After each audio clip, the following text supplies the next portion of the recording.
आज के इस ऑडियो सेशन में हमारा मिशन एकदम क्लियर है। जी सर, मैं बिल्कुल तैयार हूँ।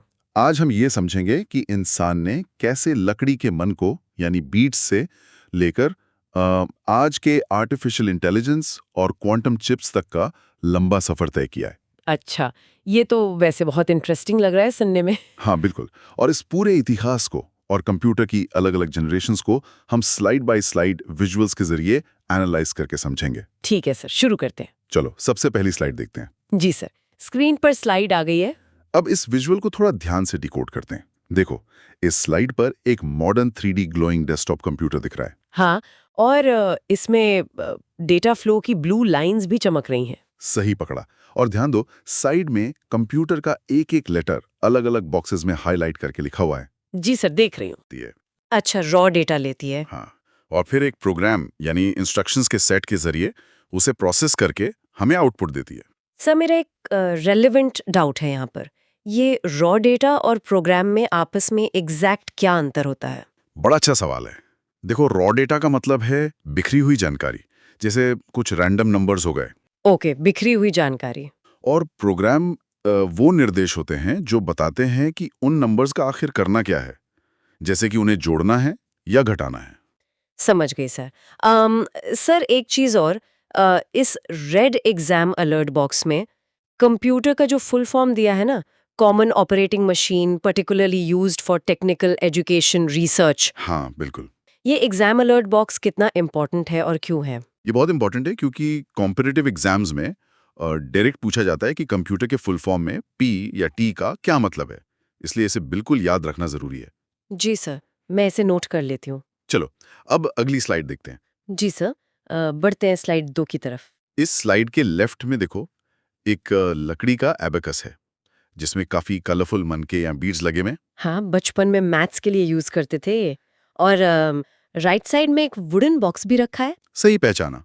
उस वुडन बॉक्स को नेपियर बोन्स कहते हैं। अच्छा, नेपियर बोन्स। हाँ, एबेकस दुनिया का सबसे प्राचीन यानी ओल्डेस्ट कैलकुलेशन टूल है, जो प्लस माइनस मल्टीप्लाई डिवाइड के काम आता था। Right right. और दूसरी तरफ ये जो नेपियर बोन्स है ना, इसको 1617 में जॉन नेपियर ने बनाया था। यह हड्डी या हाथी दांत की रॉड्स थी जो लॉगरिथम के सिद्धांत पर काम करती थी। सर, लॉगरिथम तो कॉम्प्लेक्स होता है दिमाग के लिए। ये नेपियर बोन्स आखिर लॉगरिथम के कॉन्सेप्ट का यूज करके कैलकुलेशन कैसे करती थी? देखो, सिंपल शब्दों में बताऊं तो लॉगरिथम किसी बड़े मल्टीप्लिकेशन को सिंपल एडिशन में बदल देता है। ओह अच्छा, जिससे कैलकुलेशन फास्ट हो जाती है, राइट? बिल्कुल सही, जिससे वक्त बचता है। सर, ये रेड एग्जाम अलर्ट बॉक्स में नेपियर बोन्स के आविष्कारक का नाम और 1617 लिखा है। ये बॉक्स क्या आएगा एग्जाम में? हाँ, आएगा।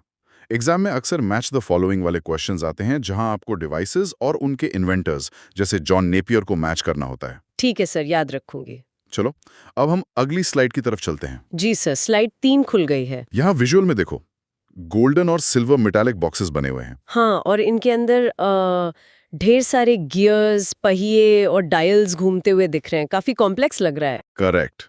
इसका टेक्स्ट ब्रेकडाउन देखते हैं। 1642 में ब्लेस पास्कल ने पास्कलाइन बनाया, जो दुनिया का फर्स्ट मैकेनिकल कैलकुलेटर था।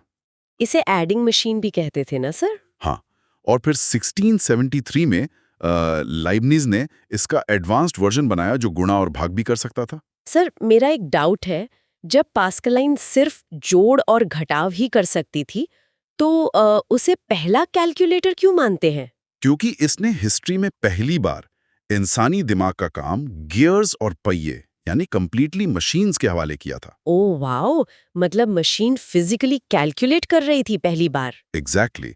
एक गियर घूमता था तो दूसरा उससे आगे बढ़ता था। सर, ये रेड एग्जाम अलर्ट बॉक्स जिसमें पास्कलाइन को फर्स्ट मैकेनिकल कैलकुलेटर लिखा है, ये कितना जरूरी है? ये एमसीक्यूज का सबसे कॉमन और रिपीटेड क्वेश्चन है। हमेशा पूछा जाता है कि प्रथम यांत्रिक कैलकुलेटर कौन सा था, तो आपको पास्कलाइन ही टिक करना है। जी सर, क्लियर है। चलो, अब अगली स्लाइड पर फोकस करते हैं। जी सर, इस स्लाइड पर तो एक बहुत बड़ा कॉम्प्लेक्स मैकेनिकल टावर जैसा स्ट्रक्चर दिख रहा है। हाँ, लंबा टावर है जिसमें ढेर सारे सिलेंडर्स और गियर्स लगे हुए हैं। काफी हेवी स्ट्रक्चर है। ये आखिर है क्या सर? ये चार्ल्स बैबेज के डिजाइन्स हैं। अच्छा। उन्होंने 1822 में डिफरेंस इंजन और फिर 1837 में एनालिटिकल इंजन डिजाइन किया था। अच्छा, बैबेज का इंजन। हाँ, एनालिटिकल इंजन पहला जनरल पर्पस कंप्यूटर डिजाइन था। इसमें कैलकुलेशन के लिए मिल और डेटा सेव करने के लिए स्टोर होता था। और इनपुट देने के लिए पंच्ड कार्ड का यूज होता था, राइट? हाँ, बिल्कुल सही पकड़ा। सर, उस जमाने का ये मिल और स्टोर आज के मॉडर्न कंप्यूटर के हिसाब से क्या होगा? बड़ा लॉजिकल सवाल पूछा। देखो, मिल जहां कैलकुलेशन होती थी वो आज का सीपीयू यानी प्रोसेसर है। ओह, और स्टोर स्टोर आज की हार्ड ड्राइव या रैम है जहां डेटा वेट करता है। जनरल पर्पस कॉन्सेप्ट क्यों कहा जाता है और ये कैसे आएगा? क्योंकि इसी मिल और स्टोर वाले जनरल पर्पस डिजाइन की वजह से चार्ल्स बैबेज को फादर ऑफ कंप्यूटर कहा जाता है। एग्जाम के लिए ये फैक्ट सबसे क्रूशल है, इसलिए रेड अलर्ट में है। ठीक है सर, नोट कर लिया। अब बढ़ते हैं अगली स्लाइड की तरफ। जी सर, स्लाइड 5। यहाँ एक पुरानी मशीन दिख रही है। हाँ, ये एक पुरानी मैकेनिकल टैब्यूलेटिंग मशीन है। देखो, इसके अंदर से ग्रीन कलर की ग्लोइंग लाइट के साथ एक पेपर कार्ड गुजर रहा है। और इस कागज में काफी सारे छेद या होल्स बने हुए हैं। बिल्कुल, इसी को पंच कार्ड कहते हैं। ये एक कठोर कागज होता है जिसमें होल्स बनाकर डिजिटल डेटा स्टोर किया जाता था। ओके, डेटा स्टोर होता था इसमें। हाँ, हर्मन होलरेथ ने 1887 में ये टैब्यूलेटिंग मशीन बनाई थी ताकि अमेरिका की जनगणना यानी सेंसस का डेटा जल्दी काउंट हो सके। अच्छा, तो इससे काउंटिंग वाकई बहुत फास्ट हो गई होगी। और उन्होंने ही आगे चलकर टैब्यूलेटिंग मशीन कंपनी बनाई जो बाद में आईबीएम बनी। Wait, really? आईबीएम की शुरुआत यहाँ से हुई थी? पर सर, एक डाउट है, इन कागज के छेदों से डेटा आखिर पढ़ा कैसे जाता था? देखो, मशीन में इलेक्ट्रिकल पिंस होती थी। जहां होल होता था ना, वहां से करंट पास होता था जिससे मशीन यस यानी 1 मानती थी। और जहाँ होल नहीं होता था? वहां करंट ब्लॉक हो जाता था तो मशीन उसे 0 मानती थी। अच्छा, अब समझ आई ट्रिक। सर, ये रेड एग्जाम अलर्ट बॉक्स में हर्मन होलरेथ और आईबीएम का रिलेशन लिखा है। ये कैसे पूछा जा सकता है एग्जाम में? एग्जाम में क्वेश्चन जरूर आता है कि सेंसस डेटा काउंटिंग मशीन किसने बनाई या आईबीएम की फाउंडेशन किसने रखी थी। इसलिए ये नाम याद रखना। जी सर, होलरेथ और आईबीएम। डन। चलो, अब अगली स्लाइड देखते हैं। जी सर। यहाँ काफी सारी ग्लास की ट्यूब्स दिख रही हैं। हाँ, ऑरेंज लाइट एमिट करती हुई ये बहुत सारी वैक्यूम ट्यूब्स एक लाइन में लगी हुई हैं इस विजुअल में। ये कौन सा कंप्यूटर है सर? ये एबीसी है, यानी एटनास ऑफ बेरी कंप्यूटर। ये 1937 से 1942 के बीच बना दुनिया का पहला इलेक्ट्रॉनिक डिजिटल कंप्यूटर था। ओह, पहला इलेक्ट्रॉनिक डिजिटल। बिल्कुल। और इसमें हिस्ट्री में पहली बार बाइनरी सिस्टम यानी 0, 1 और इन वैक्यूम ट्यूब्स का यूज हुआ था। पर क्या ये हर काम कर सकता था? नहीं, ये सिर्फ मैथ इक्वेशन सॉल्व करता था, प्रोग्रामेबल नहीं था। सर, मेरा डाउट ये है कि इसमें पहली बार बाइनरी सिस्टम यूज होने का आखिर क्या फायदा था? देखो, मशीन्स हमारी तरह 1, 2, 3, 4 ऐसे नहीं समझती। वो सिर्फ इलेक्ट्रिसिटी का ऑन यानी 1 और ऑफ यानी 0 आसानी से समझती हैं। इसलिए ये एक बहुत बड़ा शिफ्ट था। Right, make sense. Sir, red exam alert box में एबीसी को फर्स्ट इलेक्ट्रॉनिक डिजिटल कंप्यूटर लिखा है। क्या यही पॉइंट पूछा जाएगा? हाँ, क्योंकि एग्जाम में बच्चे अक्सर पहले इलेक्ट्रॉनिक डिजिटल कंप्यूटर में ENIAC और ABC के बीच कंफ्यूज होते हैं। अगर नॉन प्रोग्रामेबल पूछा जाए ना, तो आंसर हमेशा ABC देना है। अच्छा, डिफरेंस समझ गई मैं। चलो अब आगे वाली स्लाइड पर चलते हैं। जी सर, स्लाइड 7 आ गई। यहाँ एक डार्क कलर की मशीन जैसा कुछ दिख रहा है। हाँ, ये एक कोड ब्रेकिंग मशीन है और उसके आसपास ध्यान से देखो तो ब्लू कलर की डेटा स्ट्रिप्स घूम रही हैं जो सीक्रेट कोड्स को तोड़ने का एक विजुअल सिंबल है। ओह, सीक्रेट कोड तोड़ने वाली मशीन। एग्जैक्टली। ये कोलोसिस है जो 1943-44 में बना वर्ल्ड का पहला प्रोग्रामेबल इलेक्ट्रॉनिक कंप्यूटर था। इसे किसने यूज किया था सर? इसको वर्ल्ड वॉर 2 में जर्मन सेना के लॉरेंस साइफर यानी उनके मिलिट्री कोड्स को तोड़ने के लिए बनाया गया था। वाओ, हिस्ट्री का डायरेक्ट कनेक्शन। और दूसरी तरफ इसी दौर में 1937 में एलन ट्यूरिंग ने ट्यूरिंग मशीन का कॉन्सेप्ट दिया था, जो दरअसल एक थ्योरेटिकल मशीन थी। एलन ट्यूरिंग को फादर ऑफ कंप्यूटर साइंस कहा जाता है। सर, एक डाउट है। ट्यूरिंग मशीन अगर सिर्फ एक थ्योरेटिकल कॉन्सेप्ट था, कोई फिजिकल मशीन नहीं थी, तो वो इतना इम्पोर्टेंट क्यों है? क्योंकि उस थ्योरेटिकल मॉडल ने ही पहली बार ये बताया था कि एक सिंगल मशीन अलग अलग प्रोग्राम्स लोड करके कोई भी नया काम कर सकती है। अच्छा, हार्डवेयर बदलने की जरूरत नहीं है, सॉफ्टवेयर लोड करो बस। सही पकड़ा, यही तो मॉडर्न कंप्यूटिंग का बेस है। सो इस रेड एग्जाम अलर्ट बॉक्स में एलन ट्यूरिंग को फादर ऑफ कंप्यूटर साइंस लिखा है। ये बैबेज वाले क्वेश्चन से कैसे अलग है एग्जाम के लिए? बहुत एहतियात बरतने वाली बात है यहाँ। एग्जाम में फादर ऑफ कंप्यूटर जो कि बैबेज हैं और फादर ऑफ कंप्यूटर साइंस जो कि ट्यूरिंग हैं, उन दोनों के बीच फर्क क्लियरली समझकर ही आंसर टिक करना चाहिए। जी सर, दोनों में फर्क क्लियर है। चलो अब अगली स्लाइड देखते हैं। जी सर। बाप रे, ये कंप्यूटर तो एक पूरे कमरे के साइज का लग रहा है। हाँ, इस स्लाइड में मार्क 1 दिखाया गया है।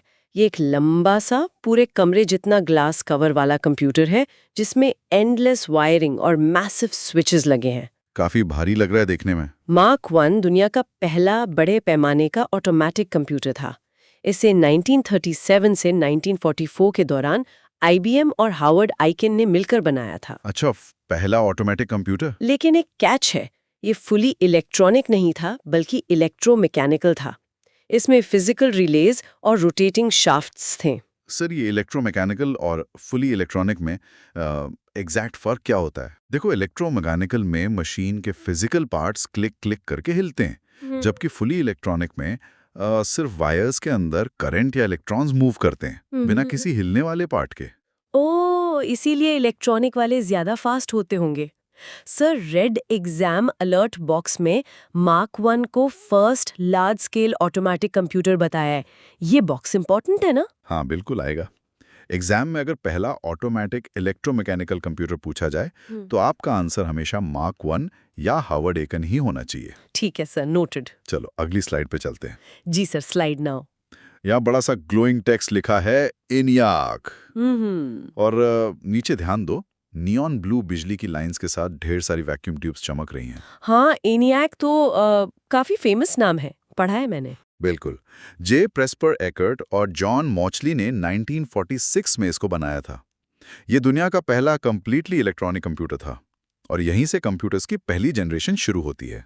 अच्छा, तो फर्स्ट जनरेशन ENIAC से आई? हाँ, और इसमें 18,000 वैक्यूम ट्यूब्स लगी थी, पर उस वक्त तक स्टोर्ड प्रोग्राम कॉन्सेप्ट नहीं था। तो फिर प्रोग्राम बदलते कैसे थे? प्रोग्राम बदलने के लिए मैनुअली हजारों तारे निकालकर बोर्ड पर नई जगह लगानी पड़ती थी। Wait, really? 18,000 vacuum tubes? तो ये तो लाइट के बल्ब की तरह बहुत ज्यादा गर्मी पैदा करता होगा सर। एकदम सही सोचा। इसीलिए इसे ठंडा रखने के लिए बड़े-बड़े एसीज लगाने पड़ते थे और फिर भी अक्सर हीट से फटकर खराब हो जाता था। बाप रे, कितना मुश्किल होता होगा। सर, इस रेड एग्जाम अलर्ट बॉक्स में जो ENIAC का फुल फॉर्म दिया है, क्या वो एग्जाम में आएगा? डेफिनेटली।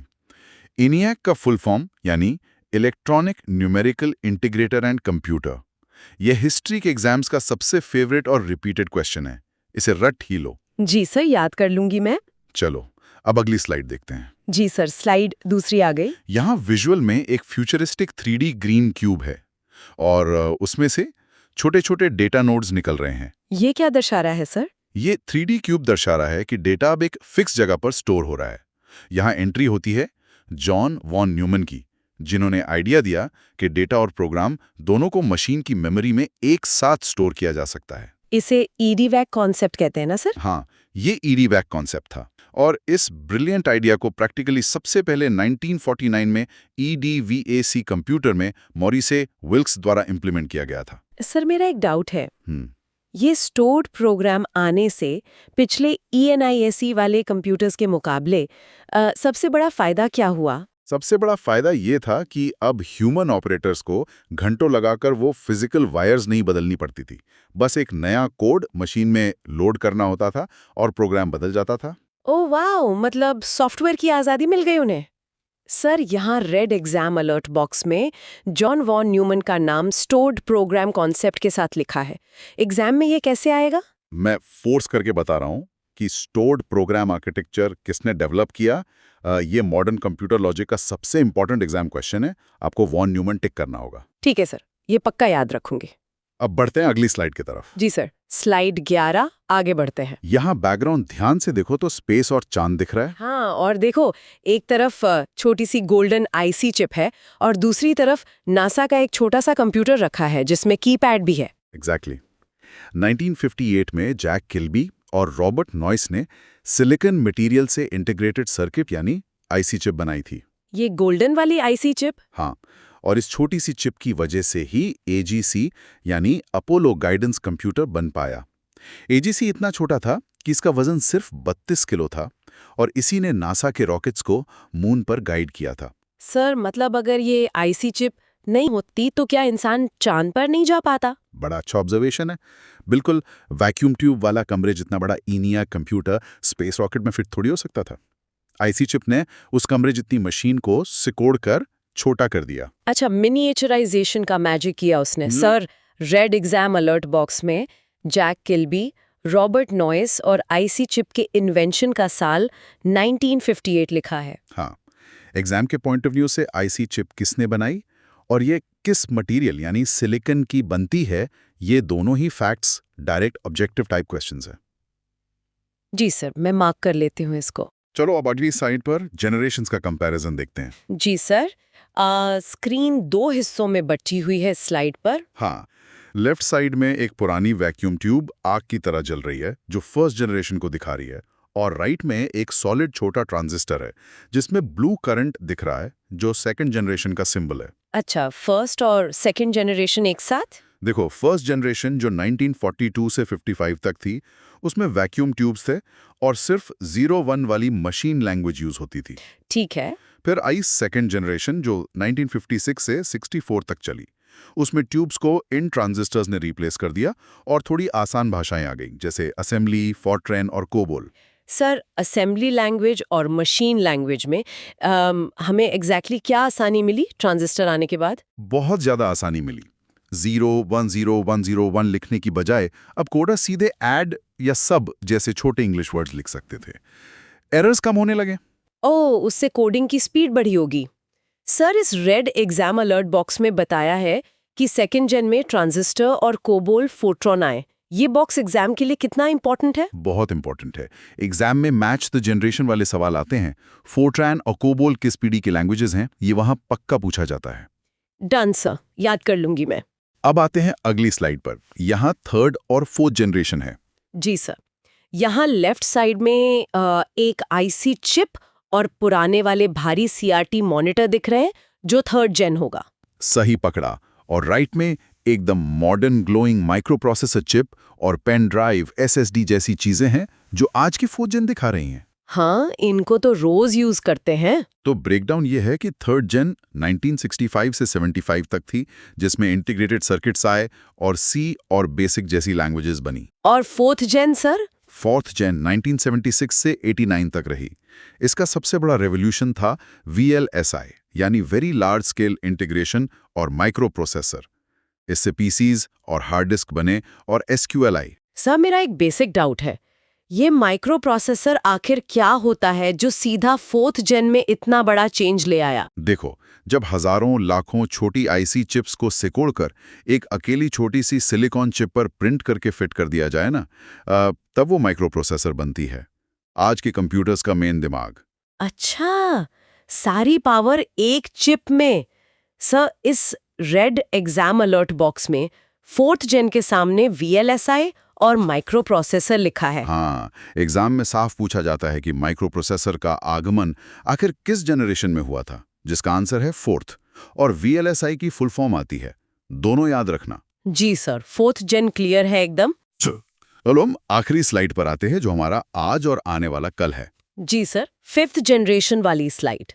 यहाँ तो एकदम डिजिटल ग्लोइंग ब्रेन जैसा कुछ दिख रहा है। हाँ, ये डिजिटल ब्रेन आर्टिफिशियल इंटेलिजेंस और मशीन के न्यूरल नेटवर्क्स को विजुअल फॉर्म में दर्शा रहा है। काफी फ्यूचरिस्टिक लग रहा है देखने में। फिफ्थ जेन यानी 1990s से लेकर अभी तक की करंट पीढ़ी पूरी तरह ULSI ultra large scale integration और AI यानी आर्टिफिशियल इंटेलिजेंस पर बेस्ड है। इसमें और क्या नया है सर? इसमें क्वांटम चिप्स आती हैं, मशीन लर्निंग, रोबोटिक्स शामिल हैं और प्रोग्रामिंग में पाइथन, जावा और ह्यूमन लैंग्वेज प्रोसेसिंग जैसी चीजें शामिल हैं। सर, ह्यूमन लैंग्वेज प्रोसेसिंग का मतलब क्या कंप्यूटर अब हमारी नॉर्मल हिंदी, इंग्लिश बोलचाल भी समझने लगा है? हाँ, बिल्कुल। तुम्हारी स्मार्टफोन में जो सीरी या अलेक्सा हैं, वो बिल्कुल तुम्हारी नेचुरल हिंदी या इंग्लिश की एक्सेंट समझते हैं ना। यही आर्टिफिशियल इंटेलिजेंस और फिफ्थ जेन की असली ताकत है। ओह हाँ, उनसे तो बात करते हैं हम रोज। सर, आखिरी रेड एग्जाम अलर्ट बॉक्स में AI, क्वांटम चिप्स और ULSI को मेन फोकस में रखा गया है इस बार। ध्यान देना, ये सबसे ज्यादा पूछा जाने वाला सवाल है कि फिफ्थ जनरेशन की आखिरी नींव या बेस क्या है। उसका जवाब है artificial intelligence. Her modern IT exam में ये जरूर दर्ज होता है। जी सर, सब क्लियर हो गया इस स्लाइड में। तो इस सेशन को और पूरे इतिहास को अब हम यहीं कंक्लूड करते हैं। जी सर, बहुत डीपली समझा आज हमने। इंसान ने देखो कहाँ लकड़ी के एबेकस से शुरुआत की थी और आज हम क्वांटम कंप्यूटिंग और आर्टिफिशियल इंटेलिजेंस के ऐसे दौर में हैं जहां मशीन खुद सोच रही है और सीख रही है। हाँ, मशीन लर्निंग वही काम तो कर रही है, डेटा लेकर। मैं आखिर में एक प्रोवोक करने वाला सवाल छोड़ता हूं। अगर एआई आज हमारी भाषा समझकर खुद अपने लिए कोड लिखना सीख रहा है, तो क्या आने वाले वक्त में कंप्यूटर्स खुद अपना नया और बेहतर कंप्यूटर डिजाइन करेंगे? बाप रे, ये तो थोड़ा डरावना भी है। और अगर मशीन ने मशीन को डिजाइन करना शुरू कर दिया, तो आखिर इस नई दुनिया में इंसान का रोल क्या बचेगा? इस पूरे